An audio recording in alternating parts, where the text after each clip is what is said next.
Hi friends, అందరు బాగున్నారా? ట్రాఫిక్లో అయితే ఇరుక్కునేస్తున్నా బాగా. మా ఇల్లు ముందరే ఒక 500 మీటర్స్ ఉంటుంది. ఇక్కడ ఈ పక్క వచ్చేవాళ్ళు, ఈ పక్క వచ్చేవాళ్ళు, ఈ పక్క పోయేవాళ్ళు, మనం మధ్యలో స్ట్రక్ అయిపోయినాము. వీళ్ళు అస్సలు కదలడంలా, సిగ్నల్స్ని అసలు ఫాలో అవ్వడంలా. వీళ్ళు కెమెరాలు ఆడ ఉన్నాయి. కెమెరాస్ అంతా మామూలుగా లేవు. ఇక్కడ సిగ్నల్ కెమెరా జంప్ అయితే 3000, 6000, 4 నెలల జీతం ఎగిరిపోతుంది ఒక్కసారికి. అట్లా ఉంటుంది ఇక్కడ. చూడండి ట్రాఫిక్ మీరే. వరకు యాక్సిడెంట్లు జరిగేది వచ్చేసి ఇక్కడే అనమాట.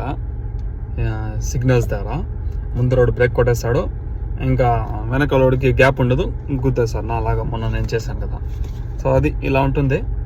మనం జాగ్రత్తగా చూసుకొని చేయాలన్నమాట ఏం చేసినా. సౌదీలో చాలా వరకు డ్రైవర్లు ఎవరికి భయపడరు, కెమెరాలకు మాత్రం ఖచ్చితంగా భయపడాల్సిందే. ఎందుకంటే ఒక్కసారి కొట్టిందనుకో 2 నెలలు 3 నెలల జీతం ఎగిరిపోవాలంటే. అట్లా ఉంటుంది సౌదీ కెమెరాలతో. ఫైన్లు మామూలుగా ఉండవు. ఓకే అండి, కలుద్దాం. Bye bye.